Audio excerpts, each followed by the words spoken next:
प्रिय दर्शकों, क्या आप जानते हैं हम सब की जन्म कुंडलियों में एक ग्रह ऐसा होता है तो यानी हेल्थ को लेकर हो, वेल्थ को लेकर के हो, बिजनेस को लेकर के हो, स्टडी को लेकर के हो, लव लाइफ को लेकर के हो, पर्सनल लाइफ को लेकर के हो, हर जगह आपको सफलता प्रदान करने वाला एक ग्रह आपकी जन्म कुंडली में छुपा बैठा है। क्या आप ये जानते हैं हम सब की जन्म कुंडलियों में वो एक ऐसा ग्रह होता है जो ग्रह हमें राजगद्दी से हटा करके रंक बनाने का काम करता है। और क्या आपको पता है हम सब की जन्म कुंडलियों में वो एक ऐसा ग्रह होता है जिस ग्रह के टाइम पीरियड में हमारे हर काम अटकते हैं, रुकते हैं और वो हमें परेशान करने का काम करते हैं, व्यथित करने का काम करते हैं। यदि नहीं तो आप ये वीडियो देखिएगा, निश्चित रूप से बहुत ही उत्तम जानकारी है।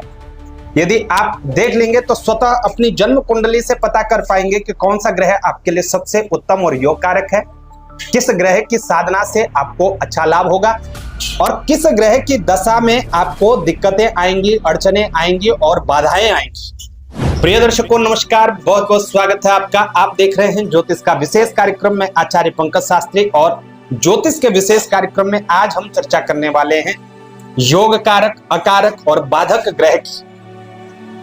प्रिय दर्शकों, हम सबकी जन्म कुंडलियां हैं, सबके अलग अलग लग्न होंगे, समय के अनुसार आपकी जन्म तिथि के अनुसार अलग अलग लग्नों में आपका जन्म हुआ होगा, अलग अलग आपकी राशियां होंगी, अलग अलग हमारे सबके नक्षत्र होते हैं।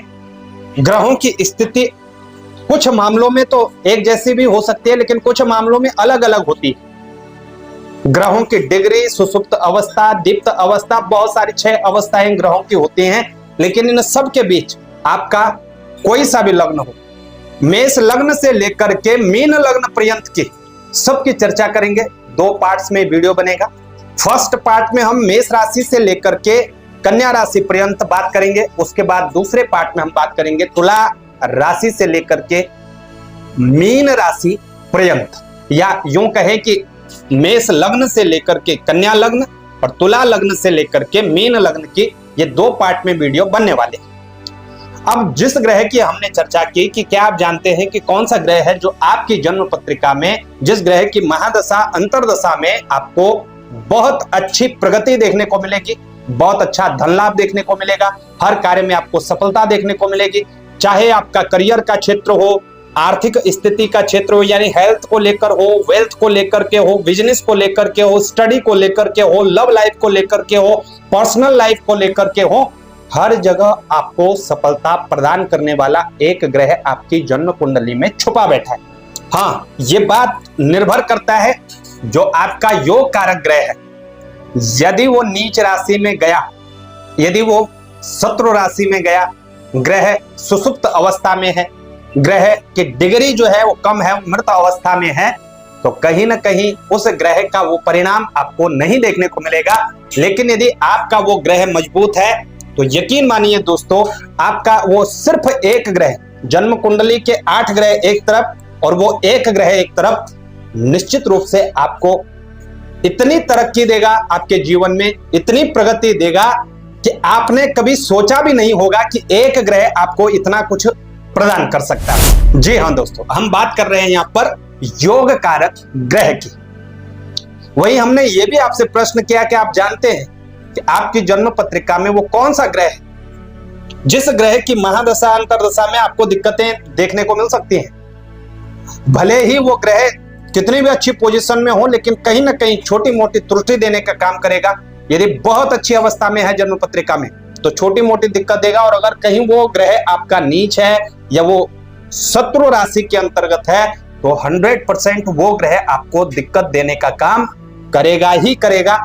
और उस ग्रह को ज्योतिष की भाषा में कहते हैं अकारक ग्रह। इन दोनों के बीच एक ग्रह और है जिसको हम बाधक ग्रह के नाम से जानते हैं। बहुत सारी जन्म कुंडलियों में वही ग्रह योग कारक भी होता है, वही ग्रह बाधक भी बन जाता है, क्योंकि कई ग्रहों की जो राशियां हैं वो 2 राशियों के लॉर्ड बनते हैं। और ये जो बाधक ग्रह है ये आपके जीवन में इस प्रकार बाधा पहुंचाने का काम करता है। मान लीजिए अगर वही ग्रह योग कारक है और उसकी महादशा चल पड़ी तो जितना भी उसका टाइम पीरियड होगा उस ग्रह की महादशा का, वो कुछ समय तो आपको बहुत अच्छा लाभ देगा, लेकिन जब आधी दशा रह जाए तो फिर आपको बहुत सारी दिक्कतें देखने को मिलती हैं। और बहुत सारे लोगों की पत्रिकाओं में और बहुत सारे लोगों के जीवन में कुछ ऐसा ही होता है। एक ग्राफ आता है आपके जीवन में, अचानक से प्रगति उन्नति आती है और आप ऊपर चढ़ते हैं और फिर कुछ समय टिक करके आप फिर से नीचे आने लगते हैं। यह होता है बाधक ग्रह। 3 प्रकार के ग्रह हमने बताए। जन्म कुंडली में 9 के 9 ग्रह शुभ हो, यह संभव नहीं होता। जन्म कुंडली के 9 के 9 ग्रह उच्च राशि में हो, यह भी संभव नहीं होता। जन्म कुंडली के सभी ग्रह खराब हो, यह भी संभव नहीं होता। जन्म कुंडली में सभी ग्रह नीच राशि में हो, यह भी संभव नहीं होता है। लगभग ऐसी कुंडलियां अभी तक ना के बराबर है। कोई बिरला ही होगा जिसकी पत्रिका में सारे ग्रह नीच है, या कोई बिरला ही होगा जिसकी पत्रिका में सारे ग्रह उच्च के। तो प्रिय दर्शकों, आपकी जन्म कुंडली में छुपे हुए ये 3 ग्रह हैं, इसलिए आपके 8 के 8 ग्रह एक तरफ रहे, लेकिन एक ग्रह आपका योग कारक रहेगा, तो निश्चित रूप से आपको अच्छा लाभ पहुंचाने का काम करेगा। अब योग कारक ग्रह कौन सा होता है? योग कारक ग्रह की क्या परिभाषा है? तो प्रिय दर्शकों, योग कारक ग्रह आपकी जन्म पत्रिका में वो ग्रह होता है जो केंद्र और त्रिकोण का स्वामी होता है। और केंद्र त्रिकोण का स्वामी होकर के या तो केंद्र में विराजमान होता है और या तो त्रिकोण में विराजमान होता है। ये केंद्र त्रिकोण क्या है? तो जन्म पत्रिका में पहला हाउस, जिसको हम लग्न कहते हैं, ये केंद्र में भी आता है, त्रिकोण में भी आता है। चौथा हाउस, जिसको हम सुख भाव के नाम से जानते हैं, जो यहां अंक लिखा है जन्म पत्रिका में देखिएगा, इसको भी हम केंद्र का भाव मानते हैं। 7th हाउस, इसको भी हम केंद्र का भाव मानते हैं। और 10th हाउस, इसको भी हम केंद्र का भाव मानते हैं। वहीं त्रिकोण जो भाव है वो फर्स्ट हो गया, फिर 5वां भाव त्रिकोण भाव होता है और 9वां भाव त्रिकोण भाव होता है। और जिस प्रकार से इनका क्रम है उसी प्रकार से ये अपने आप में पावरफुल होते हैं। वहीं केंद्रों के भाव में कहें तो फर्स्ट से ज्यादा बेहतर 4th, सुखों का भाव। सुख चाहिए, हर व्यक्ति को चाहिए, सुख के लिए सारी मचमच चल रही है। उससे बेहतर 7th हाउस, अच्छी स्त्री चाहिए, अच्छी स्त्री घर पर आ जाए तो व्यक्ति के जीवन को स्वर्ग बना देती है। और 7th हाउस से पावरफुल केंद्र का जो भाव है वो है 10वां भाव, जिसको हम कर्म भाव कहते हैं, पिता का भाव भी कहते हैं। हमारे कर्म से ही हमारी पहचान होती है, हमारे कर्म के अनुसार हमें मान सम्मान की प्राप्ति होती है, हमारे कर्म के अनुसार हमारा इनकम होता है, हमारे कर्म के अनुसार हमारे संस्कार होते हैं, यानी सब चीज कर्म पर टिका पड़ा है। तो प्रिय दर्शकों, यदि एक ग्रह, कोई भी ग्रह सूर्य चंद्र को छोड़ें, क्योंकि सूर्य चंद्र को इसलिए छोड़ें क्योंकि इनकी एक ही राशि है, चंद्रमा की कर्क राशि है और सूर्य की जो है वो सिंह राशि बनती है। इसके अलावा मंगल की 2 राशियां हैं, मेष राशि, वृश्चिक राशि। बुध की 2 राशियां हैं, मिथुन राशि, कन्या राशि। शुक्र की 2 राशियां हैं, वृषभ राशि, तुला राशि। शनि की 2 राशियां हैं, मकर राशि, कुंभ राशि। देवगुरु बृहस्पति की 2 राशियां हैं, धनु राशि, मीन राशि। यदि इनमें से कोई भी ग्रह केंद्र का भी स्वामी होता है, त्रिकोण भाव का भी स्वामी होता है, तो वो अपने आप में बहुत पावरफुल ग्रह माना जाता है और वही ग्रह आपके लिए योग कारक ग्रह रहेगा। योग कारक ग्रह समझे। बात करते हैं अकारक ग्रह की। वैसे राशियों के अकॉर्डिंग मैं आपको पूरा बताऊंगा कि आपके लिए कौन सा ग्रह कारक है, अकारक है, बाधक है, लेकिन मैं आपको समझाने के लिए ये बोल रहा हूं।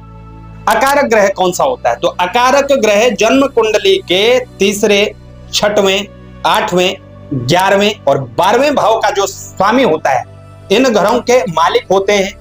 जिनकी भी यहाँ पर राशियां होंगी वो ग्रह आपके लिए अकारक ग्रह के रूप में जाना जाएगा। बस 3रा आत्मविश्वास। आत्मविश्वास अच्छा है, लेकिन कॉन्फिडेंस ओवर कॉन्फिडेंस में बदल जाए तो निश्चित ही वो आत्मविश्वास आपको नीचे गिरा सकता है। 6वां भाव कर्ज का है, रिपु का है, दुश्मनी का है, शत्रुता का है, तो 6वां भाव अकारक ग्रह कहलाता है।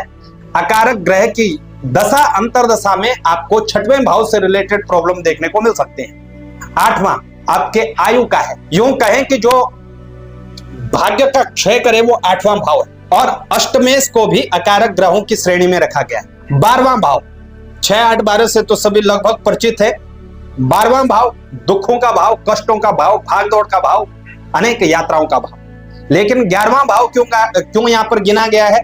क्योंकि प्रिय दर्शकों 11वां भाव भी जो होता है वो इनकम का होता है, और जिंदगी में आपका जो भी मकसद होगा, आप शिक्षा ग्रहण कर रहे हैं, आप नौकरी कर रहे हैं, आप व्यवसाय कर रहे हैं, चाहे आप कुछ भी कर रहे हैं, मात्र पैसे के लिए कर रहे हैं। और पैसे के लिए कभी कभी व्यक्ति किसी भी हद तक चला जाता है, इसलिए वो ग्रह भी अकारक ही कहलाएगा। जब भी इन ग्रहों की महादशा अंतरदशा आएगी तो चाहे इनके स्वामी उच्च ही क्यों ना हो, वो आपको आधे पीरियड में तो अपना उच्च राशि का प्रभाव देंगे, लेकिन जैसे ही आधा टाइम पीरियड आपका निकलेगा, आपको पुनः कष्ट देखने को मिलेंगे। यानी जिस ग्राफ की हम बात कर रहे थे कि आप इस ग्राफ से चढ़े और फिर उतनी ही तेजी से नीचे आ गए, वो ग्राफ अकारक ग्रह है। अब बाधक ग्रह कौन सा है? तो इसका सीधा सीधा सूत्र है कि यदि आपका चर लग्न है, चर लग्न में 11वां भाव बाधक होता है। यदि आपका स्थिर लग्न है, 9वें भाव का लॉर्ड आपके लिए बाधक ग्रह के रूप में होगा।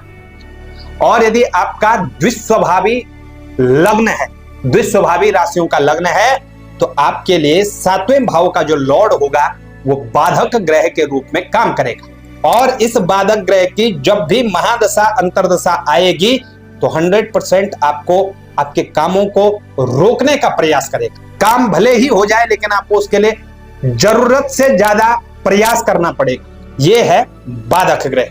यदि योग कारक ग्रह की महादशा अंतरदशा आती है तो निश्चित रूप से उसका परिणाम शुभ होगा। उस ग्रह की स्थिति पर भी निर्भर करता, लेकिन और समय टाइम पीरियड से तो उस ग्रह की स्थिति बहुत हद तक उत्तम होगी। अकारक ग्रह की महादशा अंतरदशा के टाइम पीरियड में हो तो आप चाहे प्रगति कर लो, लेकिन वो प्रगति धीरे धीरे नीचे आ सकती है। इस बात का आपको ध्यान रखना होगा। और यदि आपका टाइम पीरियड अभी बाधक ग्रह के रूप में चल रहा है तो आपके हर काम में आपको विलंब देखने को मिलेगा, अनेक प्रकार की बाधाएं देखने को मिलेंगी। आप अपने आप को जकड़ा हुआ महसूस करेंगे कि किसी ने आपको जकड़ रखा है, आपके ऊपर कोई जंत्रित यानी ताला लगा रखा है, ऐसी स्थिति आपको देखने को मिल सकती है। अब हम राशि वाइज आपको बताते हैं कि आपके लिए कौन सा ग्रह योग कारक होगा, कौन सा बाधक होगा और कौन सा अकारक होगा। तो प्रिय दर्शकों, यदि आप मेष लग्न के जातकों के लिए सबसे उत्तम ग्रह होंगे पंचमें सूर्यदेव, आपके लिए योग कारक ग्रह होंगे। बुध ग्रह आपके लिए अकारक ग्रह होंगे और शनि ग्रह आपके लिए बाधक ग्रह के रूप में काम करेंगे। वृषभ राशि, शनि ग्रह आपके लिए बहुत ही योग कारक होंगे, क्योंकि चौथे और पांचवें के लॉर्ड होंगे तो बहुत ही उत्तम लाभ आपको पहुंचाने का काम करेंगे। चंद्रमा आपके लिए अकारक ग्रह के रूप में काम करेंगे और देवगुरु बृहस्पति आपके लिए बाधक ग्रह के रूप में काम करेंगे। यदि आपकी मिथुन लग्न की पत्रिका है तो बुध ग्रह आपके लिए योग कारक होंगे, मंगल ग्रह आपके लिए अकारक होंगे और देवगुरु बृहस्पति पुनः आपके लिए बाधक ग्रह के रूप में कार्य करेंगे। यदि आपकी पत्रिका कर्क लग्न की है, कर्क लग्न है आपका, तो मंगल ग्रह आपके लिए बहुत ही योग कारक ग्रह होंगे, बुध ग्रह आपके लिए अकारक ग्रह होंगे और शुक्र ग्रह आपके लिए बाधक ग्रह के रूप में काम करेंगे। यदि आपकी जो जन्म पत्रिका है सिंह लग्न से स्टार्ट होती है तो सिंह लग्न के जातक जातिकाओं के लिए मंगल ग्रह पुनः योग कारक रूप में काम करेंगे, शनि ग्रह आपके लिए अकारक होंगे और पुनः मंगल ग्रह आपके लिए अकारक रूप में आएंगे, क्योंकि स्थिर जो है आपकी राशि है और 9th हाउस के लॉर्ड आपके लिए मंगल देव बनेंगे, तो वो बाधक के रूप में भी आपको परिणाम देंगे। हाँ, ये कह सकते हैं कि सिंह लग्न आपका मंगल की स्थिति उत्तम है, तो निश्चित रूप से मंगल एक टाइम पीरियड आपको ऐसा प्रदान करेंगे जिसमें आपको भले ही बाद में बाधाएं आए, लेकिन जीवन पर्यंत आपको धन की कमी नहीं होगी और करियर में बहुत सारी चुनौतियां भले ही आए, लेकिन करियर आपका सेफ रहेगा। प्रिय दर्शकों, अंतिम, यदि आपकी कन्या लग्न की पत्रिका है तो आपके लिए जो सबसे योग कारक ग्रह होंगे बुध ग्रह होंगे, मंगल ग्रह आपके लिए अकारक रूप में कार्य करेंगे और देवगुरु बृहस्पति की स्थिति आपको बाधक ग्रह के रूप में परिणाम देने का काम करेगी। तो कैसे आपको ये जानकारी लगी हमें उससे बताएं। जानकारी अच्छी लगे शेयर जरूर करिएगा। चैनल पर नए हैं चैनल को सब्सक्राइब करना ना भूलेगा। और ज्योतिष से रिलेटेड ऐसी नई जानकारियों के लिए, रोचक जानकारियों के लिए आप हमारे चैनल के साथ जुड़ सकते हैं और व्यक्तिगत जानकारी के लिए आप इन नंबरों पर संपर्क भी कर सकते हैं। आज के लिए इतना ही, हमें दे इजाजत, तब तक के लिए नमस्कार।